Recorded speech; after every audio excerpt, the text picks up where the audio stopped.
Welcome to An Honorable Profession, a podcast giving America hope since 2018. I'm Ryan Coonerty.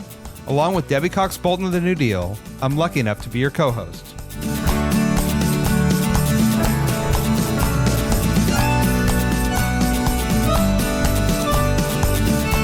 An Honorable Profession is a New Deal Leaders podcast. The New Deal is an organization that supports the next generation of American leaders. From attorneys generals to state senators to mayors to school board members, these are the people that are pushing policies and politics that will respond to climate change, rebuild our economy, address racial injustice, and restore our democracy. These are incredibly talented people who have dedicated themselves to public service when their country and their communities needed it the most. Check out newdealleaders.org to see what I'm talking about. Today, I talked to Illinois State Representative Bob Morgan. We talked the day after he returned from the White House, where he's co-chairing a working group on gun safety.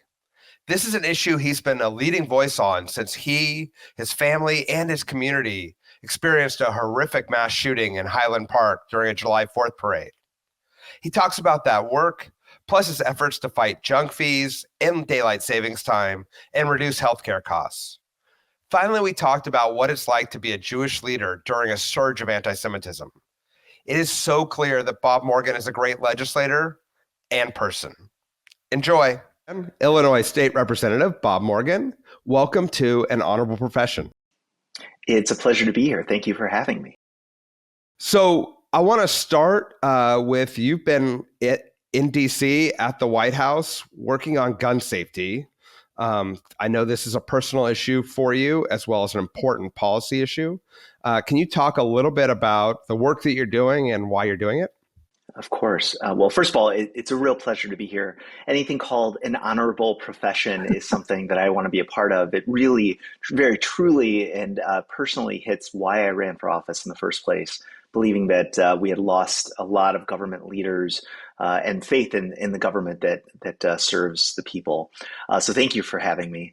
Working on gun safety legislation has been both horrible and incredibly gratifying.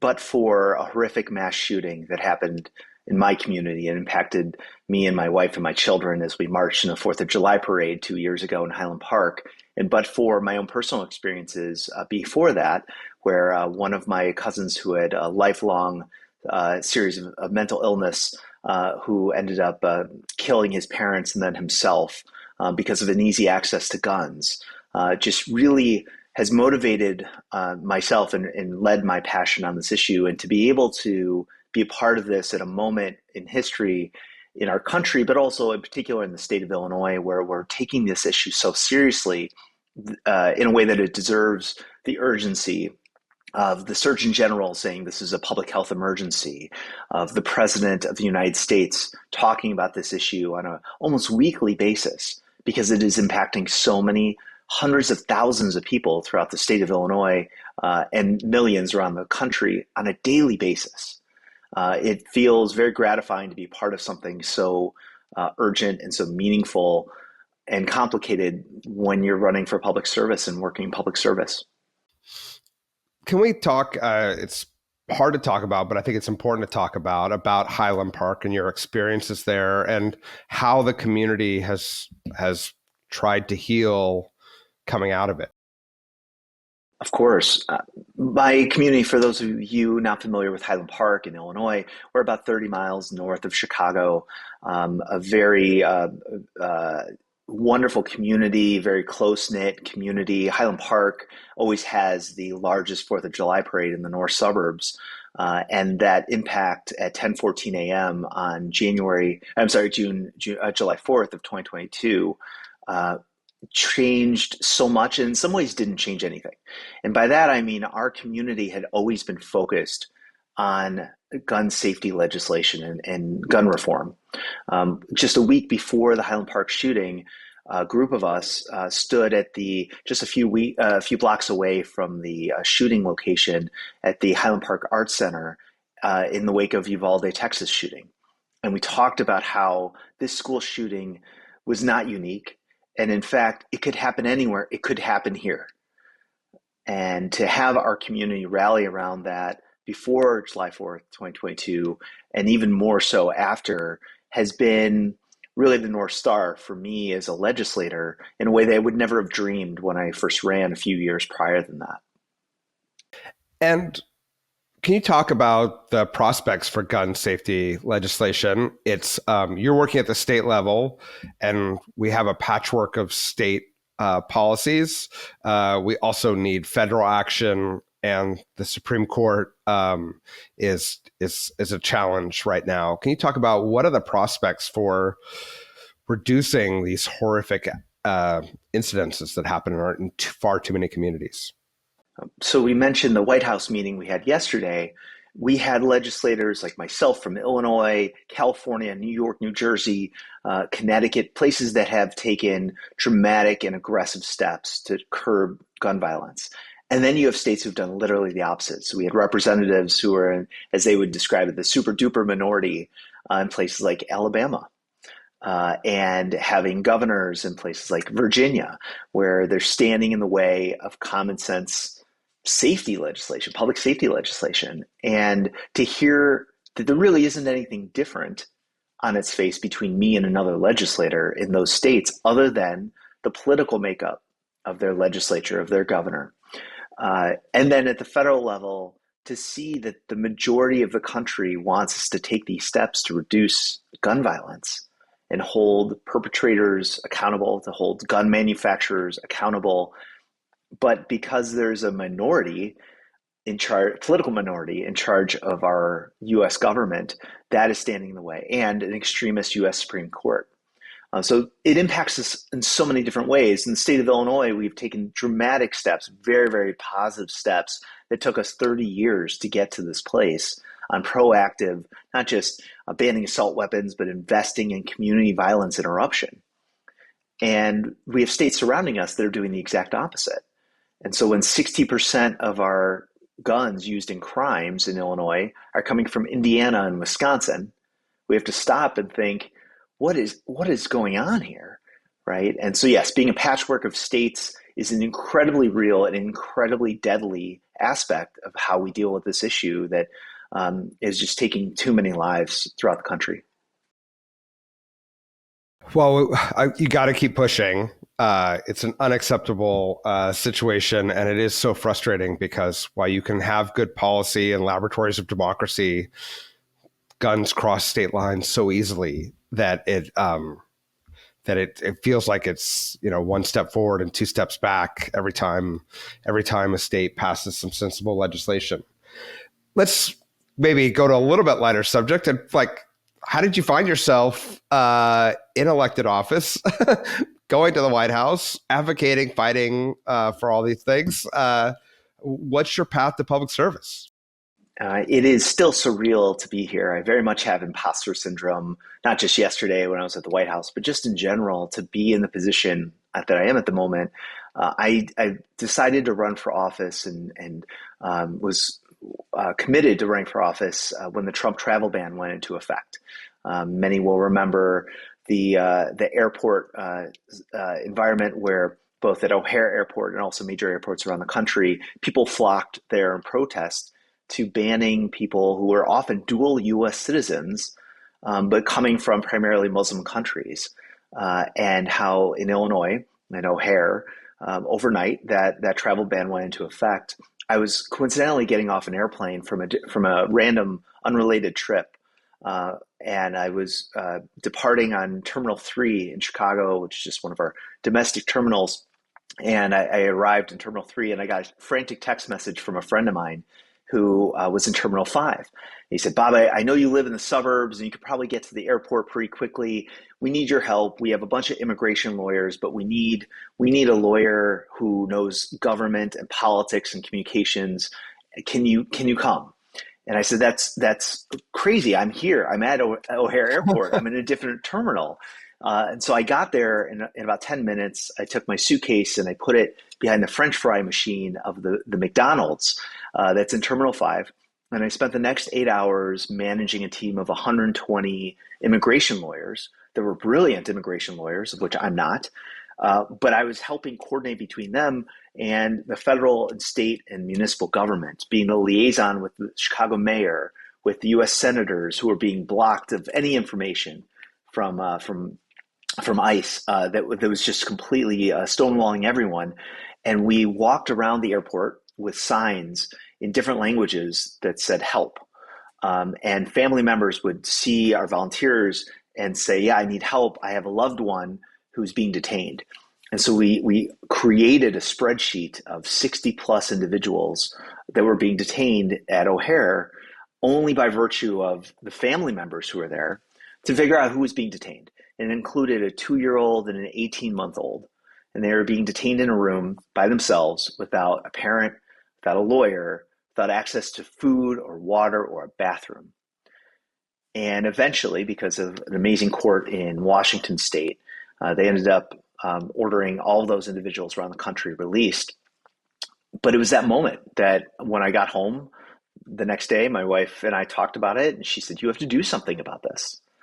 And I said, I have some ideas, but let's discuss what that means because it's going to impact our family. And the next day decided that I was going to run for office.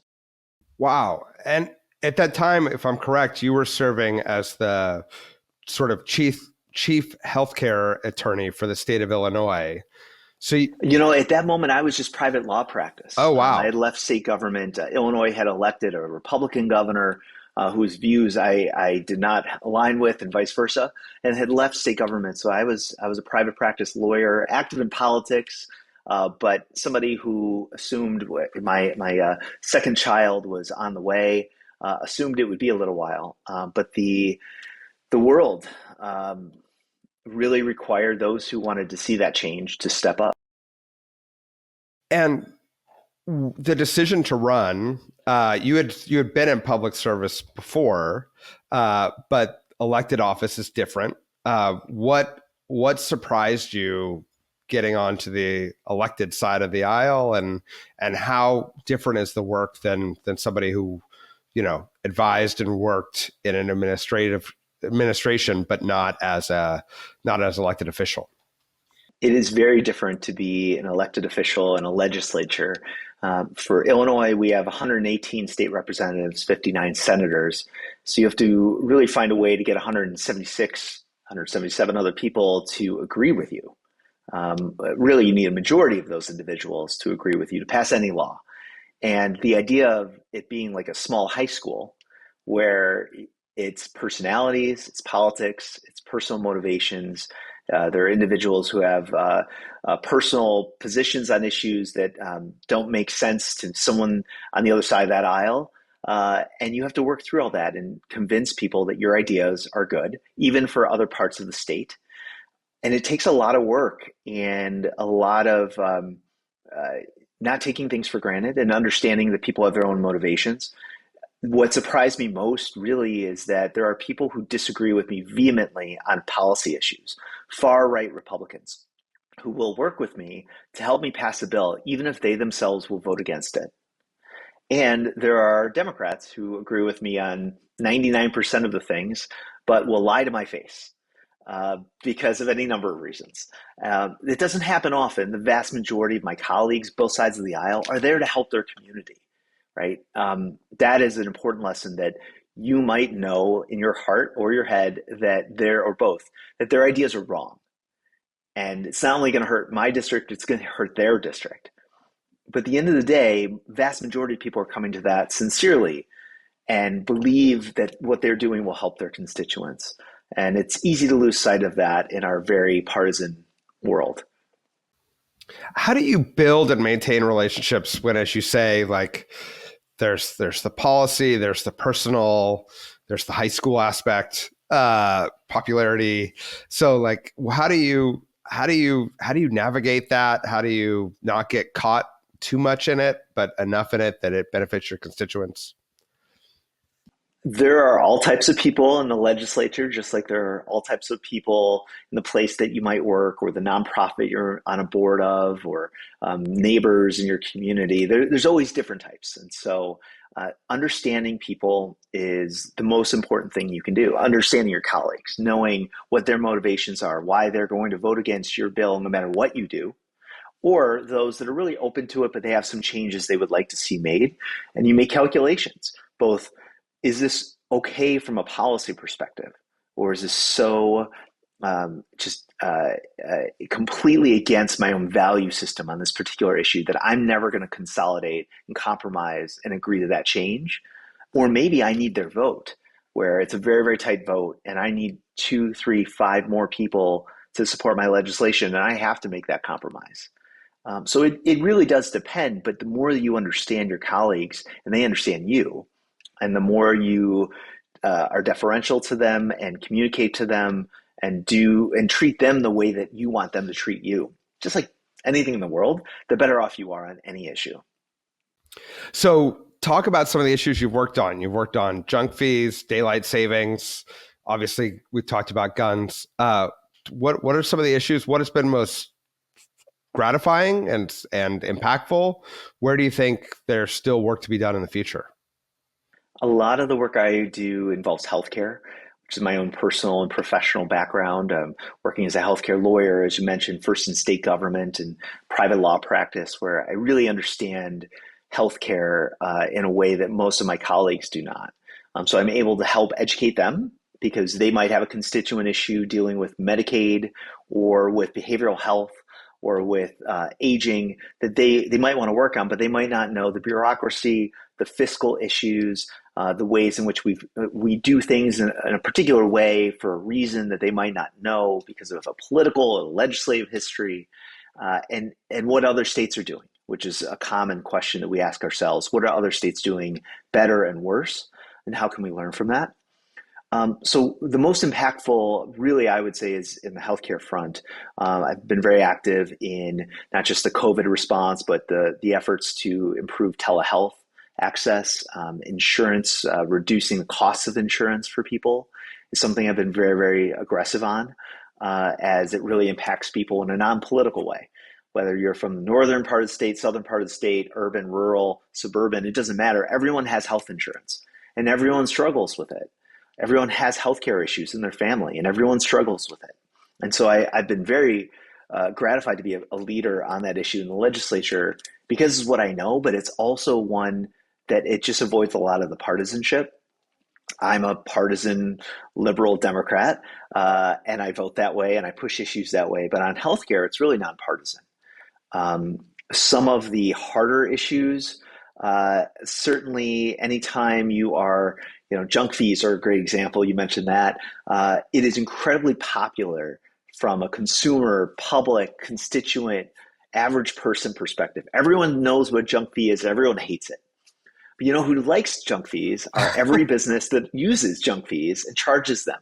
And there are a lot of them, a lot of industries over the last few years that have started adding on these convenience fees and service fees and surcharges and just fees that we don't have a choice about and we don't know about until after we've ordered our food, after we've tried to pay for our Ticketmaster ticket, after we've gone on to rent an Airbnb, charges that we don't know about up front. And what happened there was just extraordinary industry response in opposition to my legislation. I've never really undertaken a law that was so vehemently opposed by an industry and so vehemently supported by the public like that. And we passed it out of the House, as often is the case. It passed one chamber, but not the other. And the issue continues. We're going to keep fighting to reduce, get rid of those junk fees in Illinois. Yeah. So what's your strategy? Because it's a significant opposition to take on. And so how do you, what's the future strategy to try to overcome those hurdles? Yeah. If you're a good legislator, you're learning from your successes and your mistakes all the time. And so I've undertaken a lot of processes that are stakeholder meetings or working groups or compromise and consensus building exercises. I actually think if you were to ask me what's my strength, it's finding consensus on really difficult issues. It's just something that I've always been passionate about and really is required when you deal with issues like these. So I start off very deliberately collaborative, where I reached out to every industry I could think of to tell them, hey, heads up, I'm working on junk fee legislation. You know what I'm talking about. You know what's going on at the federal level, and I'm going to work on it here. You know me. I'm going to work on it in good faith, but I'm going to work on it hard. And if you have changes, I'll consider all of them, but I'm not going to promise it. And I'm going to pass this bill. I'm telling you, I'm going to pass this bill. So it's up to you. You can be obstinate, an opponent, and not give me any suggestions, or you can help me make a better bill, and then I pass it. And that's exactly what happened. I had a number of meetings, stakeholder meetings. I communicated consistently to everybody, supporters and opponents alike. And we got some good feedback. We amended the bill to address that. And there were still some industries that really refused to engage. And I did make sure that their concerns were not considered in our legislation. And so every issue is different, though. You certainly have to build a coalition. You have to pay attention where your strengths and weaknesses are. Sometimes you have strong legislator support, but you're going to have really, really strong lobbyist opposition. Sometimes you have an issue with leadership where your speaker or president or whomever doesn't like this legislation for any number of reasons. Maybe it's the governor who's an obstacle. With junk fees, the Illinois Attorney General's office was a major player and for a variety of reasons was not very publicly supportive of the legislation. It was very challenging, in part because it became a question of whether or not our Attorney General already had powers to deal with deceptive business practices, while I was trying to give very specific powers. And it's always different. It's a fascinating job to have. I want to talk about another thing that has broad popular support, but is another issue so hard to deal with, which is daylight savings time. Yeah. As a parent of children, it's so brutal. Yes. And so can you talk a little bit about your efforts in that regard and, maybe explain to folks, there's always talk about it, but there doesn't why seem haven't we changed it? Yeah. Why haven't we changed it? I've always hated daylight saving.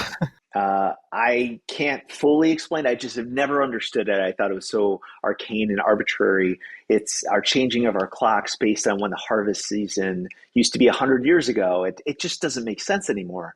And yet there are a number of systems that really rely on it, namely planes and trains. So a lot of transportation, commercial transportation, rely upon those different times. And anytime you upset that, you have a lot of powerful forces trying to stop it. The real reason that we can't change that system is because the federal government has actually stepped in and said, no, states don't have the power unilaterally to change their time zone and their time. I don't understand that. It's very frustrating to me. And yet here we are. So it really is an interesting example of something that I always get a lot of press about it. I do deeply care about this issue, and I literally am powerless to change it as a state legislator. And when I explain that to people, I get a lot of frustration back of, then why are you working on this issue? And the reality is, eventually, I believe, in a bipartisan way, Congress will change their system on this and will allow states to choose for themselves. I know this because there's already bipartisan support in Congress, U.S. Senate, Marco Rubio, Republican, working with Illinois senators and things of the like to be able to change that system. So eventually, I do believe it'll be changed. For now, I think you and I just have to get very frustrated twice a year as our children either are waking up too early or can't wake up at all. And the disruption in our lives or to seniors' lives or to small businesses that can't capitalize on longer hours of sunlight at the end of the day during the summer, it really is something that I'm very passionate about, but I struggle with because as a state legislator, I'm prohibited from changing. Yeah, and it's so crazy because you do have some states that are, I guess, grandfathered in and do have this. So it's not as though there's a standard across the country. Right. It's so frustrating. Okay, we'll keep at it. Maybe next time we talk, we'll have fixed it. So I hope. I like it. Yeah, guns and daylight savings. Let's go to another extremely difficult issue where you've been a leader, and that is combating rising antisemitism. You're a member of the Jewish caucus in Illinois. We have seen surging antisemitism across the world. Can you talk about your efforts at the state level and what's the state of play there? It's a very difficult time right now with regards to anti-Semitism in the Jewish community. We could probably talk for hours about it. I know you and I could. I'll describe it a little bit more about the legislative piece and how that impacts me as an elected. So I'm chair of the Jewish Legislative Caucus in Illinois. So there are roughly, I believe we're now 8 or 9 Jewish members of the state legislature, and double that are technically part of the Jewish caucus who represent Jewish communities and the like. In my lifetime, anti-Semitism has never been a more pressing problem in a global way. For better or worse, I've experienced anti-Semitism in my life more than the average Jewish American. I grew up in an area, went to a high school where there were only 2 Jews, and experienced a few hate crimes personally because I was Jewish.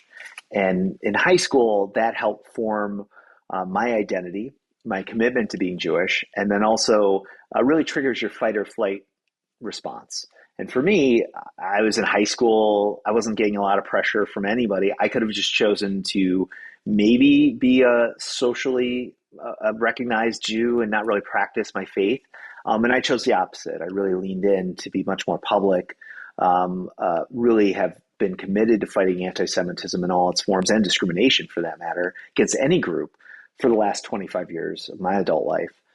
And that last piece of against any other group perhaps has been the hardest part, because in my life, I've always been committed.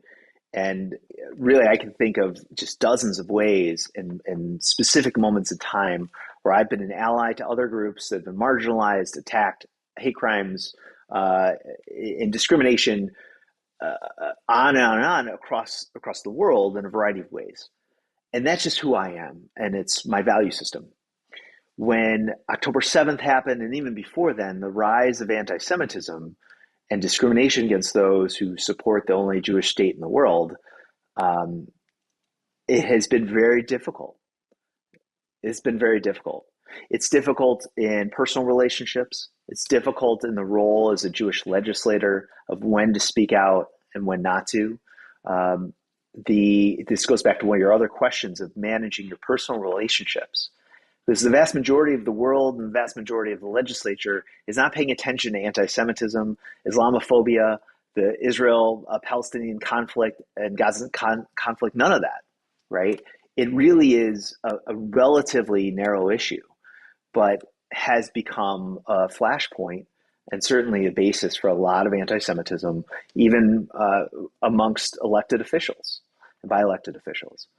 It is truthfully something I deal with on a daily basis, and it's exhausting, especially because, again, back to your question, I'm a state legislator. I don't set foreign policy. I represent a very large Jewish population in Illinois, and I act that way, and I speak that way, and I stand up that way. And yet, as a state legislator, it is not my core function. So truthfully, since October 7th, and even the 6 months before that, as we saw a significant rise in tension and anti-Semitism and Islamophobia, for that matter, and crimes against Muslims, my job has been to keep it out of the state General Assembly. And that is certainly the right move for a variety of reasons. It would just cause additional pain and strife. And again, we can go on and on about this, but my responsibilities as a state legislator have been more defined by my Jewish identity and my belief in the state of Israel's right to exist than I ever would have imagined. And are there, again, you don't step foreign policy, but you do have an extraordinary Holocaust museum in Skokie that I've been to. Are there efforts at the state level that you can engage in order to protect Jewish and other marginalized communities from this rising hate? Of course, and we do that. For instance, there's a number of collaborations that myself and the Muslim community and Muslim leadership in Illinois and nonprofits have worked together on in terms of dealing with this rising hate against all groups, including both Muslims and Jews, increasing funding for security for religious institutions, and looking for ways to collaborate on addressing hate crimes and training for the reporting of hate crimes and education about historic wrongs. There's a lot there. And at the same time, particularly as a Democrat, this has been a really, really difficult time.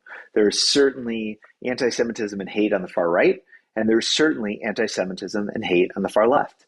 My lane is in the left. And as somebody, again, that identifies as a liberal Democrat and plays and active in the progressive world, it has been a real struggle and will continue to be in the future. And let me just wrap it up and bring it into an event coming to your community soon. You will have the Democratic National Convention coming soon, where we all need to mobilize against existential threat to not only our country, but frankly the world. That's right. How are things looking as we prepare for that fight and that gathering, and then the fight ahead through November? I'm very excited about the DNC coming to Chicago. This will be my first convention that I'm there in person as a delegate. And we are underway, both not just the parties, but also the policy briefings, where we'll be working on gun violence prevention. We'll be talking about environmental protections and reproductive rights, and access to democracy and voting access, and all these issues that are just so core to me and frankly our political party, and not core to the other party. And it is going to be a very difficult road. To those who ask me, am I pessimistic or worried about November? I respond that I definitely have hope. And I think what will determine, is a phrase we use all the time in the state legislature, is the winners do the work. Speaker of the Illinois House says that winners do the work. And if we do the work, we win. And I truly believe that. I think in Wisconsin, Michigan, Pennsylvania, you deal with the firewall, and then you go from there, go to Arizona and Nevada, talk about other states like Georgia, where we have increasingly been able to win at the state level.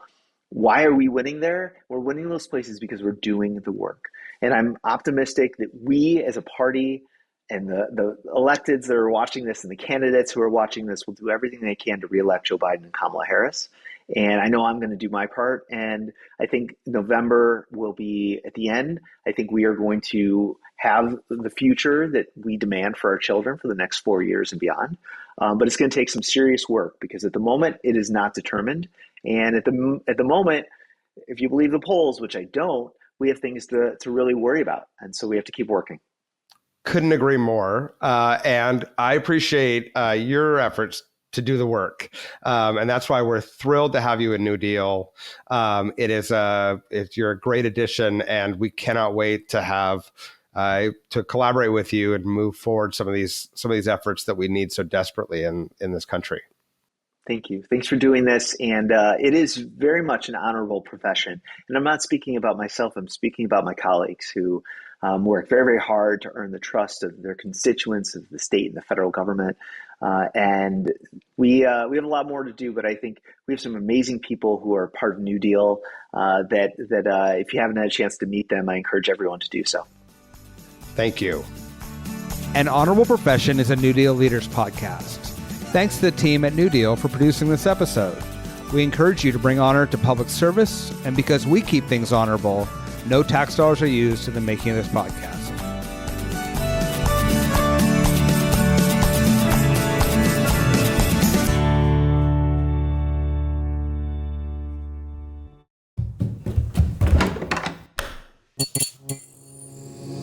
This podcast is part of the Democracy Group.